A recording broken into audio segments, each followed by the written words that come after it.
तो आज बात करेंगे मध्य पूर्व की। तो अमेरिका में नई सरकार के आने में अब कुछ ही दिनों का समय रह गया है और ट्रंप ने हमास को पहले ही चेतावनी दे दी थी कि अगर 20 जनवरी तक बंधकों को रिहा नहीं किया गया तो तबाही होगी। दूसरी तरफ ईरान के परमाणु ठिकानों पर भी हमलों की चर्चा से मध्य पूर्व में तनाव बढ़ गया है। ईरान अपनी सुरक्षा को मजबूत कर रहा है तो इजराइल ने फिर से हूतियों पर हमला किया है। सीरिया में भी इजराइल अपनी पकड़ मजबूत कर रहा है। ऐसे में सवाल यह है कि आने वाले समय में मध्य पूर्व शांति की ओर बढ़ेगा या फिर युद्ध की आग और तेज होगी। आज इसी मुद्दे पर करेंगे चर्चा। कुछ खास मेहमान भी हमारे साथ जुड़ेंगे। तो इस वक्त की स्थिति की अगर बात करें तो फिलहाल असमंजस की स्थिति बनी हुई है। सवाल बड़ा यही है कि आने वाले समय में मध्य पूर्व का क्या हाल होने वाला है, क्योंकि ट्रंप सत्ता पर काबिज होने वाले हैं। ट्रंप ने हमास को पहले ही चेतावनी दी है कि 20 जनवरी तक जो बंधक बनाए हुए हैं उन्हें रिहा किया जाए। लेकिन अगर ऐसा नहीं होता है तो ट्रंप का अगला कदम क्या होगा? साथ ही साथ जो कयास लगाए जा रहे थे कि ट्रंप पर जब सत्ता पर काबिज होंगे तो उसके बाद जो स्थितियां हैं उनमें सुधार देखने को मिलेगा, लेकिन फिलहाल इस तरह की कोई भी पहल न ट्रंप की तरफ से दिखाई दे रही है और ना ही आने वाले भविष्य में कोई ऐसे तथ्य निकलकर सामने आ रहे हैं जिससे यह कहा जा सके कि ऐसा हो सकता है। तो आज इसी मामले पर करेंगे हम चर्चा। खास मेहमान हमारे साथ जुट गए हैं। डॉक्टर ब्रह्मदीप अलूने, विदेश मामलों के जानकार हैं, वो हमारे साथ चर्चा में साथ निभा रहे हैं। Retired group captain doctor B N Jha, defence expert है, वो भी हमारे साथ जुड़ गए। आप दोनों ही मेहमानों को बहुत स्वागत है जनतंत्र टीवी में। झा साहब, शुरुआत आप ही से करूंगा, क्योंकि मध्य पूर्व की अगर हम बात करें तो हम लगातार ये समझ रहे थे, क्योंकि जब इलेक्शंस हुए थे और ट्रंप चुनावी मैदान में थे तो कई बड़े बड़े वादे ट्रंप की तरफ से किए गए। शांति बहाली उसमें से सबसे बड़ा एक वादा था, जिसमें यह कहा जा रहा था कि जो विश्व में इस वक्त संघर्ष की आग झुलस रही है, उस आग को शांत कराने के लिए ट्रंप की तरफ से कई ऐसे कदम उठाए जाएंगे जो बहुत कारगर साबित होंगे। और जैसे ही ट्रंप अगर सत्ता पर काबिज होते हैं उसके बाद स्थितियां जो है उनमें परिवर्तन यहां पर देखने को मिलेगा। लेकिन इस वक्त जो स्थिति मध्य पूर्व की देखने को मिल रही है उससे तो ऐसा कहीं से भी प्रतीत नहीं हो रहा। क्या कहेंगे? जी हाँ साहिल जी, देखिए, चुनावी वादे एक चीज होते हैं और जो ट्रंप ने कहा था कि मैं ऐसा करूंगा, वो तो तब न करेंगे जब वो शपथ लेंगे, जब वो राष्ट्रपति का कार्यभार संभालेंगे। उसके बाद उनकी जो टीम है इसके ऊपर में काम करना शुरू कर देगी। देखिए, आप बात कर रहे हैं हमास के बारे में, जिन्होंने बंधकों को अपने पास में रखा हुआ है। और ट्रंप ने कहा था और अभी वार्निंग दी है, अभी कुछ दिन पहले वार्निंग दी है कि या तो सारे बंधकों को छोड़ दो या फिर तुम्हें इसका भुगतना पड़ेगा। देखिए, ये लोग जिहादी हैं। ये जानते हैं कि अगर ये मर भी जाएंगे तो इनको ऊपर में वो अल्लाह मियाँ बेहतर हूर देने के लिए इनको वहां पे तैयार हैं। तो इनको थोड़ी सी भी शर्मिंदगी नहीं होती है। देखिए, इनके 50,000 जो पैलेस्टीनियंस हैं वो मारे जा चुके हैं गाजा में अकेले, लेकिन उनको कोई शर्मिंदगी नहीं है, उनको कोई इसके लिए शिकन नहीं है इनके चेहरे पे। वो कह रहे हैं कि हमारे जो पैलेस्टीन मर रहे हैं, भाई बहन मर रहे हैं, मरने दो, लेकिन हम उन बंधकों को नहीं छोड़ेंगे। तो इनकी ये अकड़ है, वो अकड़ धीरे धीरे तो ढीली होगी। कहते हैं कि जब अपने ऊपर में आन पड़ती है तो सब सीधा सीधा हो जाता है। अभी तक इस्राएली जो गतिविधि है, जो जो जितने जिहादी ठिकाने हैं उनके ऊपर जो बमबारी होती है वो कंटिन्यूड है। अभी कल ही कुछ 12 जो हमास के एक्टिव जिहादी हैं वो मारे गए हैं। तो ये चलता रहेगा। अब ट्रंप ने जो कहा है कि तुम सारे जो बंधक है उनको रिहा कर दो, इसका कितना असर पड़ेगा हमास के ऊपर में अभी कहना कठिन है। कतर इसमें लगी हुई है। परसों इसराइल का भी एक वक्तव्य आया था कि बातचीत चल रही है परोक्ष रूप से, और उम्मीद है कि वो 30 या 36 जो बंधक हैं उसको रिहा किया जाएगा। तो देखिए, जितने लोग रिहा हो जाते हैं आसानी से, ये तो अच्छी बात है, वो सब इसका वेलकम करेंगे। लेकिन इसमें आगे क्या होगा ये कहना बहुत मुश्किल है। और इसी तरह से जैसे अभी हम लोग गाजा की बात कर रहे हैं, तो गाजा में तो आज के दिन में स्थिति काफी फ्लूइड है। जो इसराइल है उसकी 2 शर्तें थी। एक तो सारे जो बंधक हैं वो वापस हो जाएं, और दूसरा जितने हमस के कैडर हैं या तो वो हथियार डाल दे या फिर वो अपना एडमिनिस्ट्रेशन से इस्तीफा देके बगल हो जाए, शस्त्र छोड़ दे। तो इन दोनों में से अभी तक कुछ भी नहीं हुआ है, तो इसीलिए हमला जो है वहां पे जारी रहेगा। अब इसके जैसे जैसे चीजें डायनेमिक होती आती है, देखिए ये सारी चीजें जो हैं काफी डायनेमिक हैं। आज के दिन ऐसा हुआ, कल के दिन भी ऐसा ही होगा, जरूरी नहीं है। तो यहीं पे मैं कहता हूं कि आज के दिन में जबकि हमास जो है वो घुटने पे है, हिजबुल्लाह की कमर टूट गई है, वो भी लगभग घुटने पे आने को है।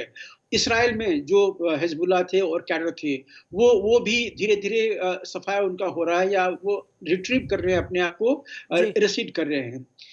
इन सबों के अलावे जो सबसे बड़ी चीज है कि लेबनान जो जो इससे लगा हुआ है, गाजा से लगा हुआ है, दक्षिणी लेबनान में एक कुशन एरिया जो चाहिए था, वो कुशन एरिया लगभग इसराइल को मिल गया है। तो आज के दिन में इसराइल काफी सुरक्षित है। यमन से अगर अटैक हुआ तो यमन के ऊपर में जरूर अटैक हुआ। आपने अभी दिखाया है अपने एक स्लाइड में कि यमन के ऊपर में हुदैदा पोर्ट में और एक जगह में अभी हमला हुआ है। तो ये सब चलता रहेगा जब तक यमन की गतिविधि इसराइल के खिलाफ है, तो इसराइल भी उसके ऊपर में एक्शन लेता रहेगा। तो ये आज की वास्तविक स्थिति है। जहां तक ट्रंप का सवाल है, तो ये डिपेंड करता है अमेरिका के कि वो किस हद तक आगे जाता है।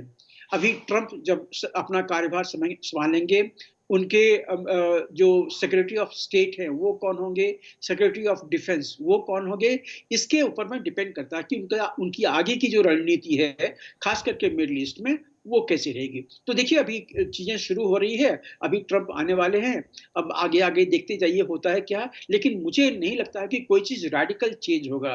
ट्रंप आएंगे, जो उन्होंने कहा था वो चुनाव के समय में था। अभी वो क्या कर सकते हैं, ये डिपेंड करता है कि ये जिहादी कितने दूर तक आगे बढ़ने वाले हैं। मुझे नहीं लगता है कि ये कुछ रेडिकल अपने स्टैंस में चेंज करेंगे।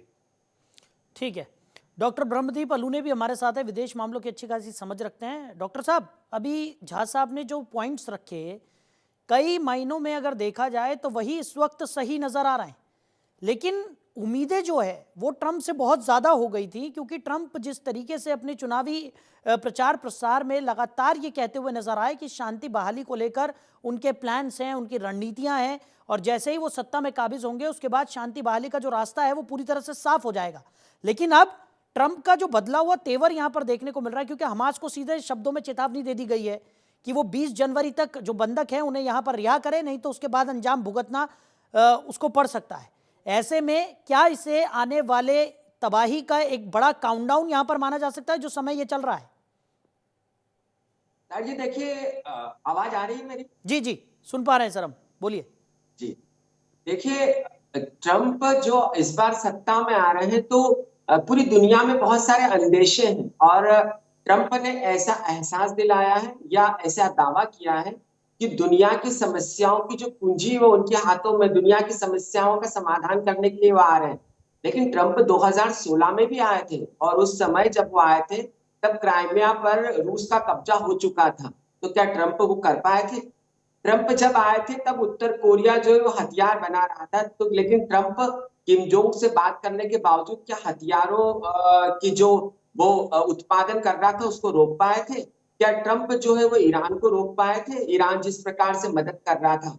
तो दरअसल बात यह है कि ट्रंप के दावों को अंतर्राष्ट्रीय कूटनीति के लिहाज से देखा जाए तो वो ज्यादा नजर आते हैं, और ट्रंप यह दावा कर रहे हैं कि वो दुनिया की समस्याओं का समाधान तुरंत कर देंगे। लेकिन यह एक शगुफा हो सकता है, उससे ज्यादा कुछ हो नहीं सकता, क्योंकि हमास जो है वो अनियंत्रित आतंकियों का ऐसा संगठन है जिसको शक्ति संतुलन, शक्ति सामंजस्य या आदर्शवाद से कोई लेना देना ही नहीं है। उसका वो जो है वो इजराइल के अस्तित्व को मानता ही नहीं है, और हमास एक संगठन नहीं है। उसके साथ गजा में जो मर चुके हैं, उसके बाद जो जिंदा बच्चे हैं, उसकी बहुत सारी भीड़ है।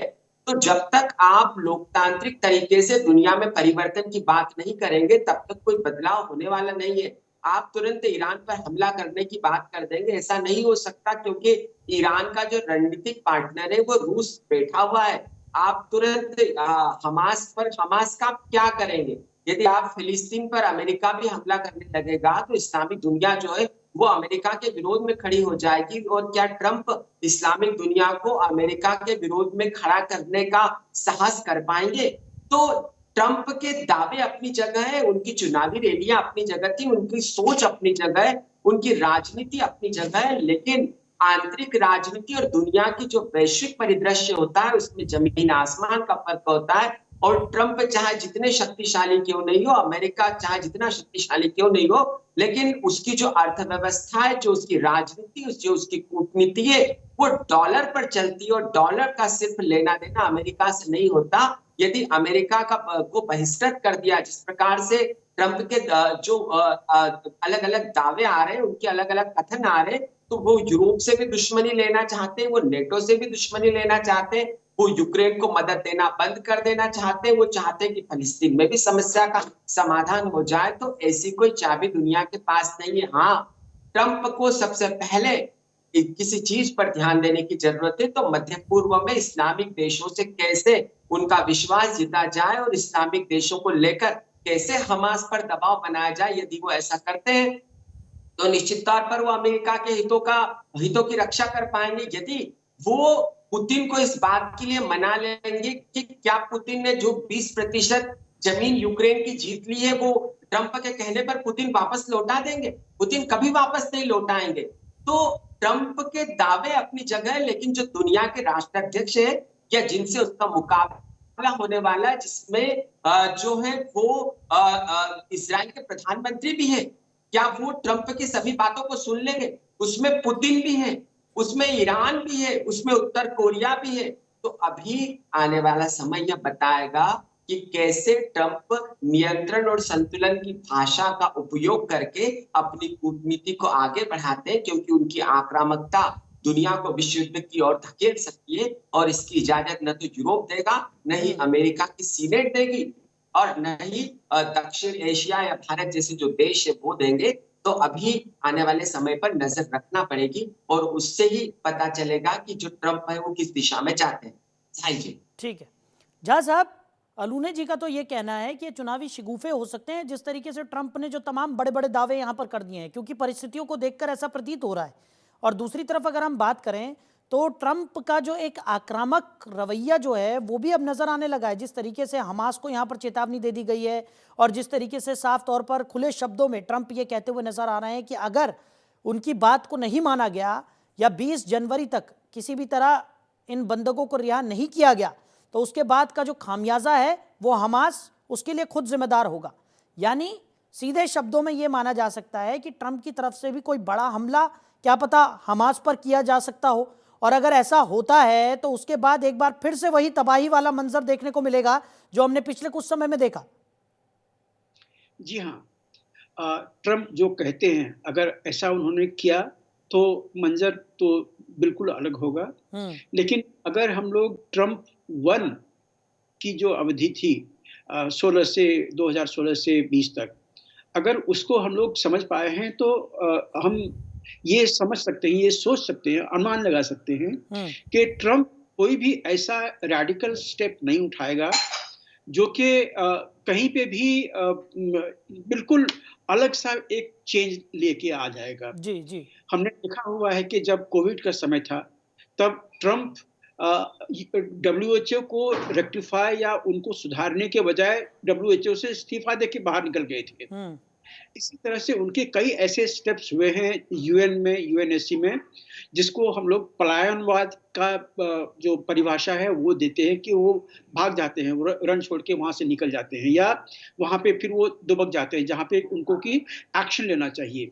तो अभी जो उन्होंने हमास के अगेंस्ट में या बंधकों के खिलाफ में जो उन्होंने स्टेटमेंट दिया हुआ है, तो इसको भी अभी फिलहाल तो हम ऐसे ही देखते हैं कि वो दबाव बनाने की कोशिश कर रहे हैं हमास पर भी और इस्राइल पर और ईरान पर भी, क्योंकि ये सारे जो हैं वो ईरान के कंट्रोल में हैं। हाँ। और ईरान के ऊपर में कंट्रोल ज्यादा बनाया जा सकता है क्योंकि उनकी जो न्यूक्लियर संधि है वो भी अभी खटास में है। ईरान के ऊपर में बहुत सारे यूएस प्रतिबंध वो लगे हुए हैं, तो उसके चलते भी ईरान के ऊपर में दबाव है। तो ईरान के ऊपर में दबाव और बढ़ाया जा सकता है, तब हो सकता है कि ईरान अपने जो उसके प्रॉक्सी, चाहे हमास में हो चाहे हिजबुल्लाह में हो, उनको कहे कि आप लोग अपनी गतिविधि कम कर दो, जो जो बंधक है उसको रिहा कर दो। ये हो सकता है, लेकिन क्या ये होगा, ये अभी फिलहाल नहीं कह सकते हैं। हाँ, एक चीज जरूर है कि इसराइल आज के दिन में जो है वो पूरी की पूरी यूएस के ऊपर निर्भर है। जितने उसने असला बारूद अपने चाहे बर्बाद किए हैं या यूज किए हुए हैं गाजा में या दक्षिण लेबनान में या सीरिया में या और कहीं पे, तो इसके बाद में आज के दिन में इसराइल को इन वेपन्स के, इन एम्यूनिशंस की सख्त जरूरत है, जो कि यूएस से ही आएगा, क्योंकि यूएस ओरिजिन के ही सारे जो वॉर मशीन हैं उनके पास में हैं। तो यहाँ पे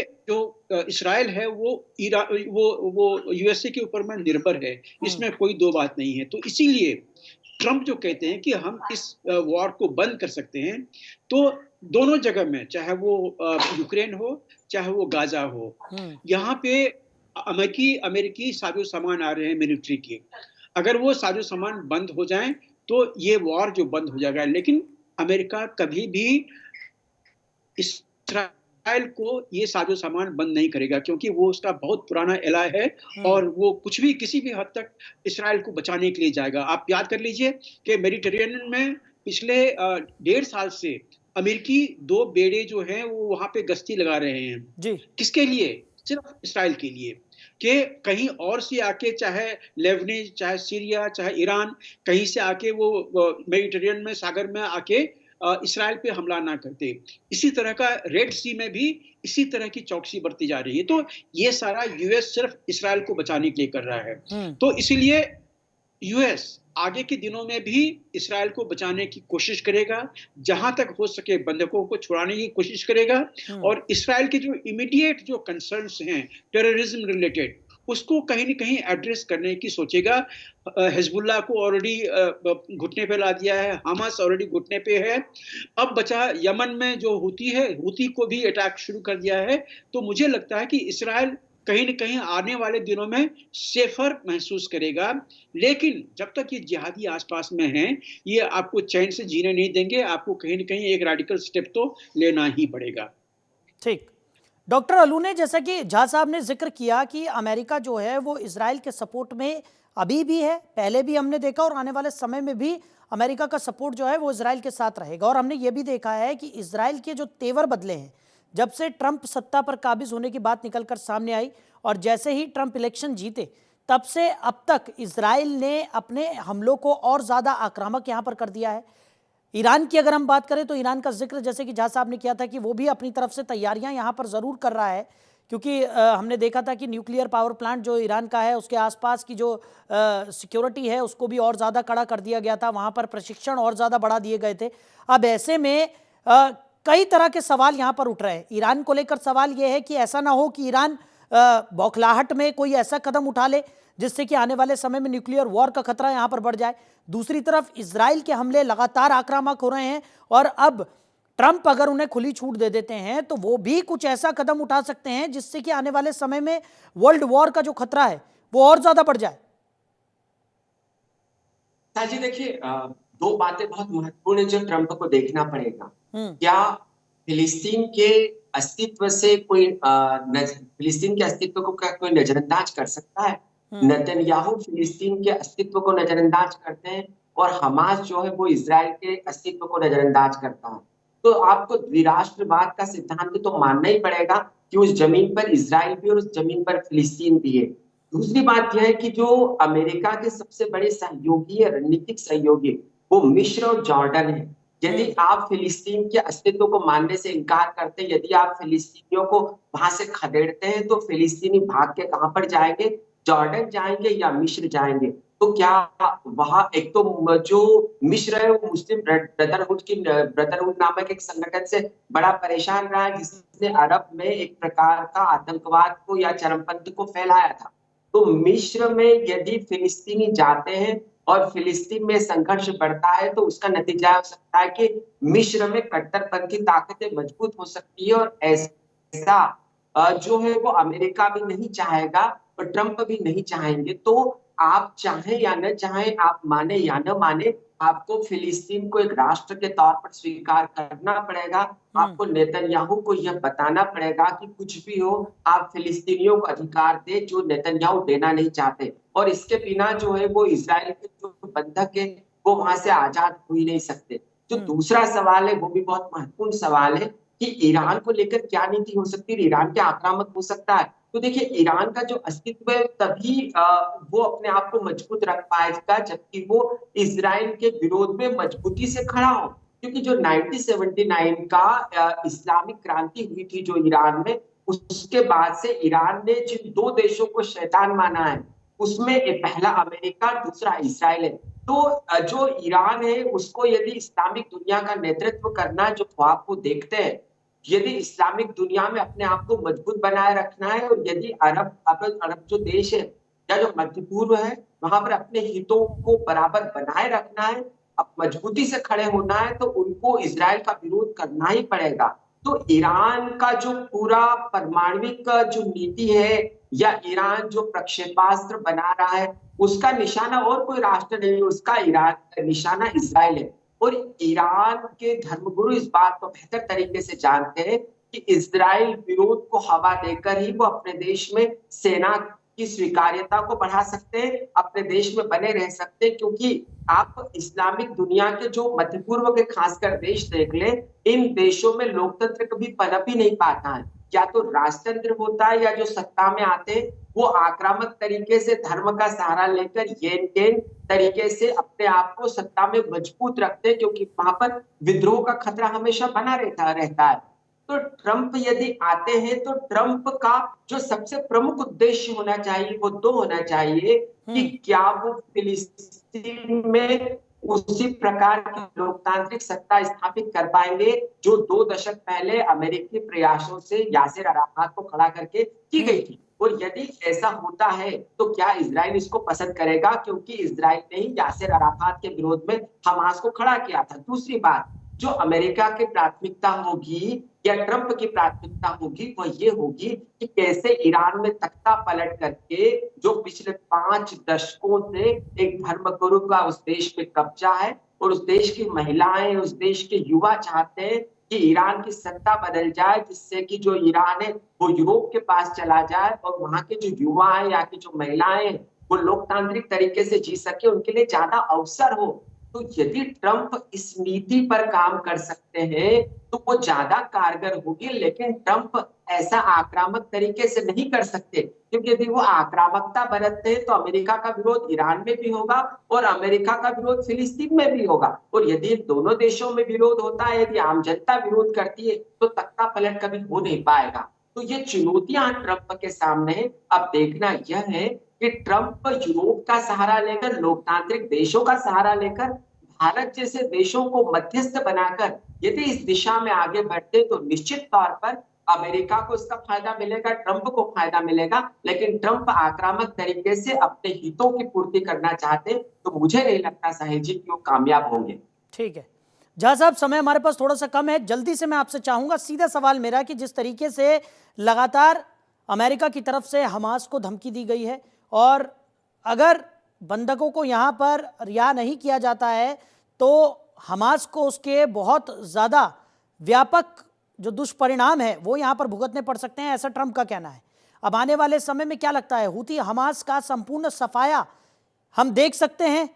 क्या आने वाले समय में ऐसा कुछ प्रतीत हो रहा है? और अगर दूसरी तरफ बात की जाए तो ट्रंप के ऊपर जिस तरीके से ये पूरे संघर्ष निर्भर करते हुए नजर आ रहे हैं, उस पर आपकी क्या प्रतिक्रिया है? जल्दी से सर, समय थोड़ा सा कम है। बिल्कुल संक्षिप्त में, हूती को आप छोड़ दीजिए, हूती यमन में है, उसको सफाया करने का न तो इसराइल की तमन्ना होगी और न उसके बूते में ठीक है। हिजबुल्लाह ऑलरेडी आज के दिन में घुटने पे आ चुका है। हमास वो खत्म होने के कगार पे है, लेकिन पूरा का पूरा मध्य पूर्व जो है अभी बिल्कुल अनस्टेबल हो गया सीरिया के सत्ता परिवर्तन के बाद। अब सीरिया जो है वो टूटने के कगार में है। उसका नदन पार्ट वो जा रहा है, इसके पास में कर्दिश जो एरिया है वो कुर्द ले रहे हैं, जो दक्षिण का एरिया है वहाँ पे गोलान हाइट के बाद में इसराइल ने ऑलरेडी वहाँ पे कदम जमा लिए हैं, और जो वहाँ की जो आर्मी ठीक है। थी जो जो उन्होंने मध्य पार्ट रख दिया है, तो सीरिया टूटने के कगार पे है, और वो पूरा का पूरा एरिया जो है आज के दिन में अनस्टेबल है, और उसमें आप ईरान और इराक भी ले लीजिए। तो मध्य पूर्व जो है काफी फ्लूइड स्टेट में है, आगे कहाँ जाएगा ये अभी कहना मुश्किल है, लेकिन बंधक का छूटना ये सिर्फ इसी बात पे निर्भर करता है कि हमास को आप कितना इन्फ्लुएंस कर पाते हैं। ठीक है। इसमें जो मध्यस्थता है उसकी रोल बहुत बड़ी है।